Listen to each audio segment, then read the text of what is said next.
Welcome to Unprofessional Therapy. No degrees, just decades. I am Michael. I'm Brad. And we've got two new topics to talk about today, kind of picking up where we left off. But the topic that I want to talk about today is drifting. Oh, man, I was a drift king in high school, dude. I had a friend of mine. We would go in my mom's car, and we would be in the winter, and he would pull the emergency brake around the corner and drift. Is that what you want to talk about? Not at all what I wanted to talk about. I'm talking about drifting off of projects and such. But didn't I just drift off that topic? We just, oh, geez. We don't want to do a dad joke channel. We can't help it though, right? We're old. Yeah. So what's your topic for today? We're going to talk about you can change. Yes. You can change. Okay. All right. Fair enough. Well, when you're not intending to change, what do you do when you find yourself working on something and you just kind of drift or you can't find direction? I guess that's kind of what I'm thinking about. Me? Well, you personally, I let it happen. You just let it happen. Okay. Yeah. If I don't, it'll be that little itch in the back of my head, And if I just explore the topic for a minute, then I'm off on another completely different tangent and I get that project half done, then I can start another one. You can. So it doesn't always work out well. So are there any, so I believe you need a certain amount of that. We started talking about this before a little bit stuff too, that like you need to work within your limitations, but you don't need, you can multitask. You don't need to multi-distract is what I'm thinking. Ooh, that's good. Yeah, I thought about that for last show and I've been saving it all that whole time. Nice. But here's the thing. So I do think you need to work within your limitations and find a way to make that work for you. We go all the way back to the dyslexia and stuff. And it's like, I found workarounds for that.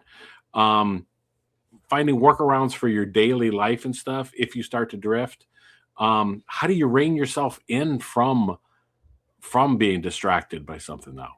Well, it's going to bring us back to a thing we've said before. You have to notice that you're being distracted. Because sometimes with me, it's just like, oh, shiny things, and you're off, and you have to determine when you see that, if you notice it, you have to determine what's more important. Is this new thing something that is a good thing to focus on? Is it daydreaming? Is it completely not something you need to be doing? Or is the thing you were just working on that you were distracted from, is that more important? You have to prioritize which one's more important. And then you decide what to do. Now, and with me, again, because I know me relatively well, been with me my whole life. So, sorry. Some of the things I do, like right now, I'm thinking there's a project I need to work on, and I don't need to. I need to for me. There's also a video game I want to play. Don't know what I'm going to do. So, which one's more important? Well, neither one of them is important, really, in the grand scheme of things. But if it was between like my job, if it was business hours, and it was between my job and watching YouTube videos, I should probably do my job. Probably so. So my question then becomes, would you benefit from writing down a list of what you want to accomplish? Do you think that would help? It does sometimes. Okay. I do believe putting it on paper makes it real and makes it accountable too. You can go back and say, hey, I got this done. I didn't get this done, or need to work on this. Paper is still a good thing. Don't just put a note on your phone. Or a reminder on your phone, an alarm. Yeah. I'm not a to-do task kind of guy. I don't like those. So don't think of it as a to-do list. Just I'm going to get to. Just I want to do. Yeah. No, I'm talking like the apps that you have to check the box. An actual to-do app. Yeah. That goes to the whole. And funny thing, I don't like people telling me what to do, including my past self. Including your past. Oh my gosh. I'm horrible. I'm so messed in the head. My wife is actually wonderful at that because she will do things in preparation of knowing that her future self isn't going to want to do this. Or we get in trouble sometimes though, because she's like, oh, I already did this. But it's usually a good thing. It's usually like, That's oh, I it's found that not a trouble. I That's I good. did this ahead of time. Well, but then when you're looking for it, it's like, oh, well, I put it here because I knew I was going to be looking for it. But yeah.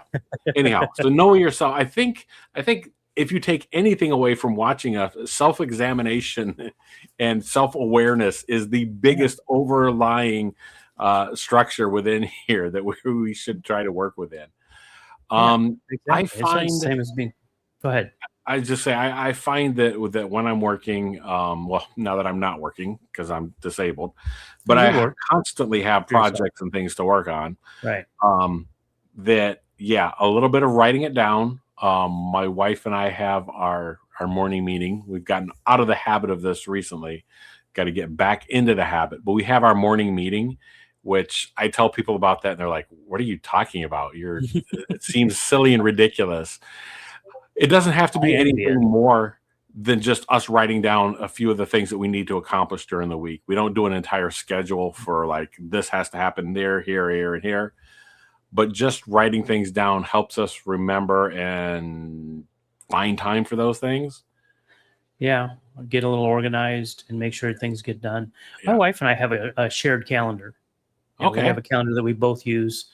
In fact, the recording of these videos is on that calendar, so she also knows when we're going to record. Yeah. Yeah. Which- I got the calendars right here. I Yeah. can't pull it all the way over because it's hanging on the. Oh, ours it's is hanging on the phone. frame. Oh, nice. We have Okay. a Google Calendar that we both have access to. Nice. Of course, her stuff I can't always read what she puts in there.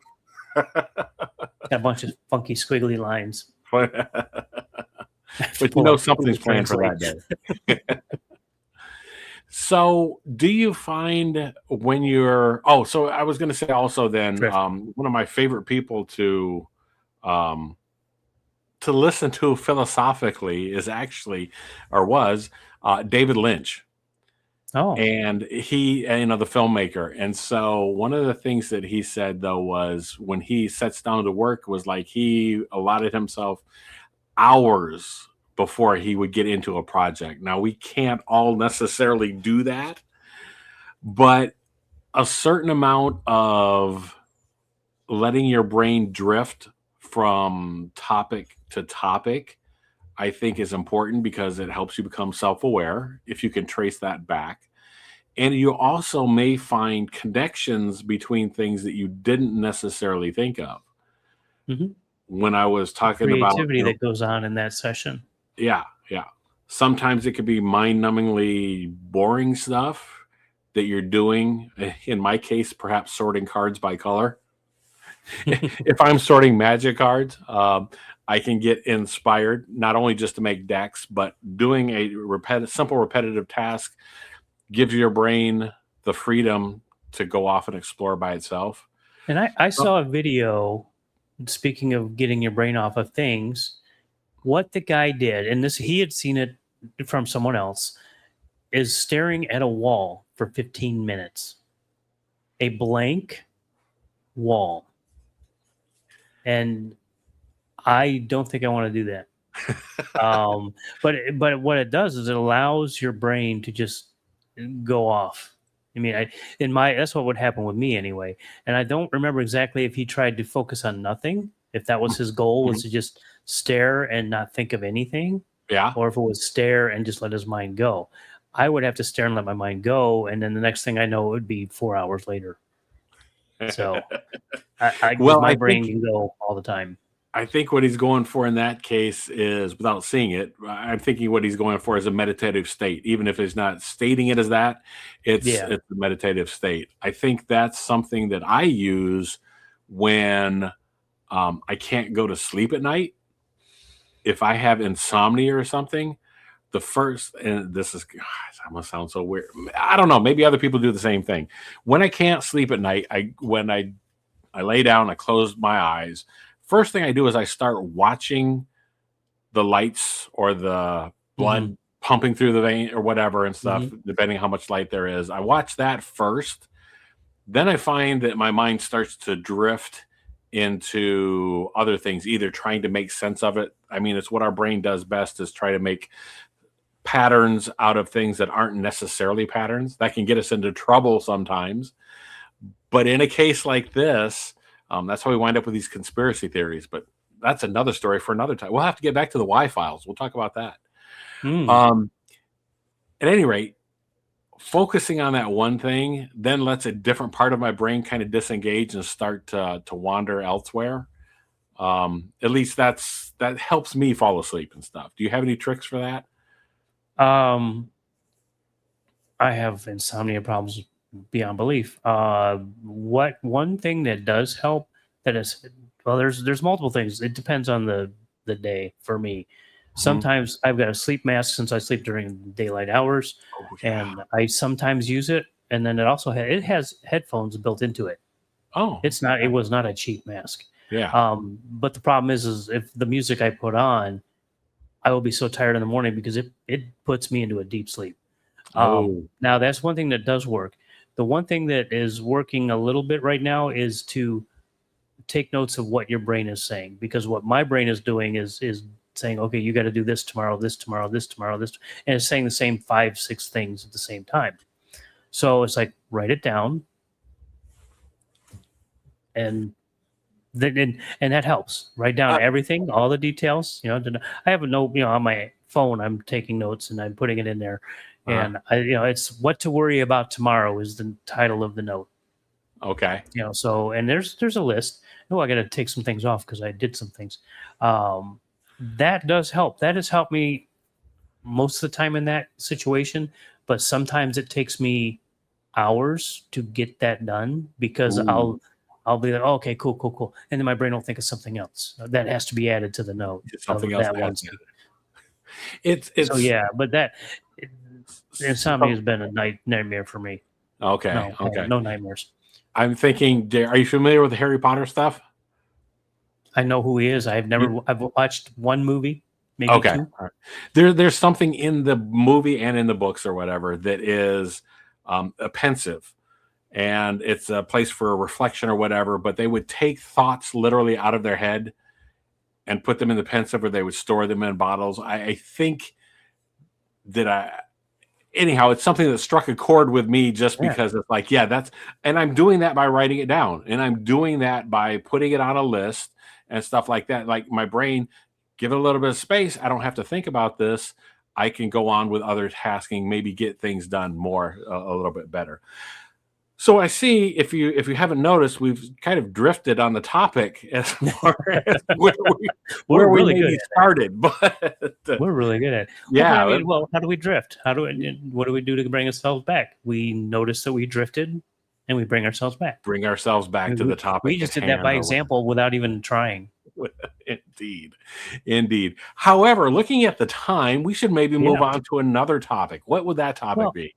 Well, drifting, because of the drifting, is one of the things that I'll tie it together later maybe. So in the last video we did, we got pretty kind of deep on if you spiral downhill and all of this stuff. Right. And in that video I said you can change. Right. I am the epitome of that because I've done it more than once. I have reinvented myself. I've lost track. Like, number one, we've already had this conversation in another video. After high school, you moved to LA just with $100 in your pocket. So, and you completely redid your life. Now, as a young man of 18, 19 years old, that's kind of an easy thing to do at that age. Because I didn't know any better. It's still challenging. There's still challenges, but when you're 50 years old, getting up with $100 and moving to LA, you're going to be homeless. But things I've done, like with me, I get antsy, and I like it's odd because I like routine, but I like change. It is a very oxymoron thing to be. I am a strange individual sometimes, and sometimes I'm very normal.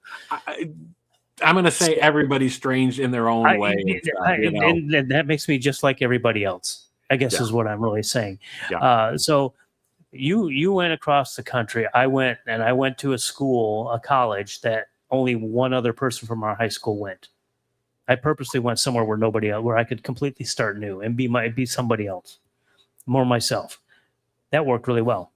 Um, I met a lot of great people, had really good 4 years, didn't get a degree. Ooh, Oh, sorry about yikes. that. Calm Didn't get a down, sir. degree. If I speak wrong into the mic, it does that. Okay. So anyway, I didn't get the degree. I went back home, but I reinvented myself. And then I did this kind of job for a while, a specific job for a while. And then I stopped doing that and I started doing something else. At one point, I was a factory worker at one point, and I'm like, I don't want to be caged in the factory, so I found another job that took me driving motorhomes across the country, completely, the opposite. For sure. Then I got into programming, and that changed my life. And once I got into programming, I taught myself all this stuff. And I've been doing programming on and off for well over 30 years now. Actually, I started when I was 12. My dad had a computer that he let me use, and I learned basic. Right. Anyway, and then high school learned. So I've always been around computers and programming. But then, let's see, what was my first big change? Well, I moved to Ohio because I liked a girl. Then I moved back. What was some of the bigger changes I made? I want to ask you, the changes you made, were they based upon other people's expectations of you, or were they inward changes? Oh, never. I do not care what people expect of me. Never have. Okay. I mean, not with my wife. I care about what she expects because she's important to me. Sure. Family members like my mom, I would take into consideration. What you expect of me, I take into consideration. Okay. But as you should. If it doesn't align with what I want, it's not going to happen. You throw it out. Yeah. I mean, it's why would I live for somebody else? And that's a lot of people do that. A lot of people do that. I mean, I was self-employed for most of my life, for a solid 15 years. I lost my house because of it, because I was so hell bent. But then that triggered another massive change in my life where I moved to Chicago and started doing other stuff, and that's when I started traveling in other ways. I've reinvented myself a handful of times. I've come back to programming because that's where the money is. Bottom line, I do enjoy it. I do enjoy doing the programming. Right now, there's some things I'm working. I just enjoy the hell out of it. But you can change, and I mean, I changed from. I mean, I've been married a few times. This is my last time. I'm not getting married again because I'm never getting divorced from her. It sounds like it sounds like change is the same for me. I moved across the world. I've changed my attitude. I have changed, just so many things. Like there was debating on whether I want to talk about this. Okay, so go ahead. I want to interject really quick here. Did you need to hit rock bottom for changes? Were there external forces that made you change, or was that change already in you? So we tying it into what we talked about before last episode and stuff. Things can seem bad. You can spiral down. When you are making changes, not to saying those are the same thing, but when you are making changes, is it something external that flips the switch in you that says, I have to change what's happening? Or was it something internal that? Both. Okay. Me moving to Chicago was a result of my life going to total shit. Okay. In 1 month. Oof. And we're not going down that road. That was a worst month of my entire life. Okay. I had to move because I physically was not allowed. They weren't letting me stay. With good reason. I do not. If he ever watches the videos, he knows what I'm talking about. I hold no grudges. Okay. So I had to. In Right. fact, the guy I moved in with Chicago, a good friend of mine, he also helped me out, and he did a solid, because at this point I was unemployed too. I was couch surfing. Okay. I was unemployed and house free. Unhoused, whatever. Whatever Yeah, we'll just say it in the nicest way we can. And people were being very generous to me. The friend in Chicago allowed me to stay there for quite a long time, a little bit. I probably overstayed. Well, I know I did overstay, and I was forced to move out. Again, it was okay. I mean, I was upset at the time because I could have handled it. I only needed another 2 more weeks, and I could have done it easier. But I ended up moving in with another guy, because I rented a room. Worst 2 months of my life. Now, not the worst, second worst 2 months of my life. And then I finally got the apartment where I was by myself. Those were changes that I was forced. Now, moving to Thailand was 100% goal oriented. Yes. And if you don't think, I mean, that's a change. That's a cultural shift. I am amazed. That I dove into head first, knowing what I was getting into. Nice. You saw the process. Yes, I was there with you part of the way. You were. Yeah. And that was a years-long decision. And when I finally found, when the opportunity started to approach and I could feel it, that's when I started making arrangements. Okay. Now, I had to sell everything or get rid of everything. And I'm sure my landlord hated me because a bunch of stuff left in the apartment that he had to deal with. Yeah. And he said, "Are you going to come get this?" I said, "I don't expect my deposit back." Yeah. And that's the last thing I said to him, and he hasn't talked to me since, which is fine. But so when I say you can change, you can, but you have to do it. If you're forced to change, if you're in a downward spiral, been there, done that. Do what you can to make your life better. It took me, I got to remember, 3 or 4 years to get back into a good state, into a reliable, steady income state. Stable. Yeah. Yeah. But I did it. I had to fight through it. I had to, you have to look at what opportunities. But I went from being a programmer and then became home free, couch surfing, decided that I didn't want to program for a while, and I became a tour manager. Wow. Where that involves public speaking. Horrible. And at first, I really sucked at it. So there's a complete difference. I mean, how do you do that? There was actually, I took a class, by the way, to become a tour manager. And in that class, there was another IT guy. He stayed in IT because he knew where the money was. But for several years, I was a tour manager, and people loved me, and there's some that didn't. But most people enjoyed company, and we had a good time, and the tours were a lot of fun. And this wasn't musical groups. This was like old people tours and student tours, and not always old people, but a lot of times. Yeah. But it was a good thing. So that change was good for me. Right. And then I got tired and bored of the tour managing. It was fun. Right. But I got in a rut where I was going to the same places all the time. Right. And I'm like, I don't want to do that. I want to go to different places. And that's what the whole goal was. And I'm like, okay, I'll just go back to programming and make money. Okay. So, but everything you did, you were able to build on other things in the past, right?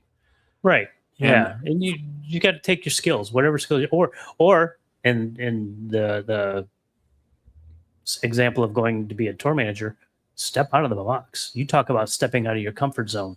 Yeah. Well, public speaking. I'm thinking you found, and we can argue about this, but I think you found a skill that you had that I think is very good. We talked a little bit Yeah. about your videos and Yeah. how that you've done in the past. We won't go into all the specifics, but they were great and stuff. If you weren't enjoying it, that's something else entirely. Yeah. But on this side of it, this side of the camera, you seem to enjoy it, and it was great and informative and enjoyable. So it's interesting when I'm thinking about the changes that you made. For me, in my case of moving across country, it was the only thing that I could do because I'm gonna say I didn't belong where I was. That's another video. You can go watch it if you want to. Yeah, we Um, made that one. we made that one, but I physically could not become who I needed to be or who I was in that area, Right. because I was held back by expectations and limitations that were in place based on other people's opinions of me, opportunities, all of those things. I literally had to get and go someplace else to not even start So your over. motivation was just what exactly was your motivation for the change? Get the hell out. Like, I couldn't be myself. I was stifled completely by that. Okay. Not that I blossomed into who I was going to be when I got Blossomed to is a word. California. And so, because I'm a delicate flower, I blossomed. So the fact was that as long as you're out there and as long as you're willing to make the change, and sometimes, like you said, you do have to step outside the box. You have to maybe get outside your comfort zone and go 180 degrees from what you were doing before to make the change, to get better, to feel better. And opportunities, I think, will present themselves. One of the things that you said that stuck out to me just now was that you had talked to somebody else, and even though with the tour manager, you had another programmer that was in there and stuff. Talking with people and sharing things doesn't come naturally to me, but the more that you do that, you're going to find people out there that are willing to help you, I think, and you're going to find the commonalities. Maybe it's just listening to something like this, listening to us talk. Maybe that's going to help somebody else. But I think the fact that your change has to be, I think we've determined, has to come from within first. Yeah. Yeah. It has to be.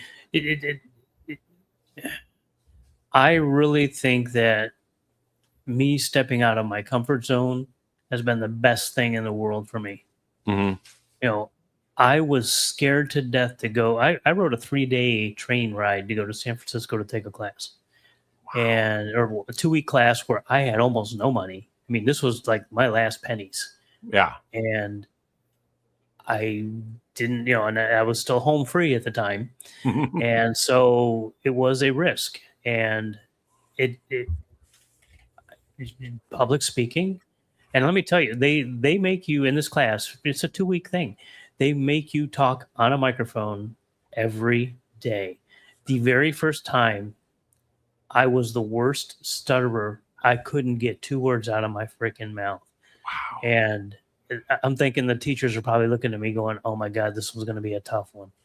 By the end of class, I'm doing this. I'm talking like I am now. Nice. And that took 2 weeks. Best thing that ever happened to me. Those videos you talked about, the only reason I don't do them so much is because they cost a lot of money, because they were travel videos. Right. And you have to go somewhere. And the editing was fun at first, and then it got boring. And it just became more of a chore than anything else. It was like, and I enjoyed making them. That's why making these make me feel really good, because you're doing all that hard work. I'm just showing up and talking. I like that. Hey, it's a labor of love as far as that goes. And I'm going to say this is for us. And if anybody else is getting anything out of it, that's awesome. But fantastic. They're for us, and they're helping us along the way and stuff. And I think that change is something you can affect as long as you're willing to put the effort in. And like I said, reach out to people. Yeah, for sure. I feel good about every time we record. I feel good, better than I started. Good. Glad to hear it. That's pretty impressive considering we have no degrees. And just decades. There you go. Sounds like we're bringing it around to a close. In fact, I know that I am. I'm going to say, if you got anything out of this, share it with somebody else, right? Yeah. Yeah. Like it. Subscribe. We have 7 whole subscribers. Make it 8. Sweet. Every one of those means something to us. I want to say that for sure. So anyhow, at any rate, I'm going to thank you for the time you spent with us. If you have any comments or anything, please leave those down below. We will respond to them, and we truly appreciate them, and we appreciate the time that you've spent with us. So having said that, I'm going to say thanks, and we'll catch you next time.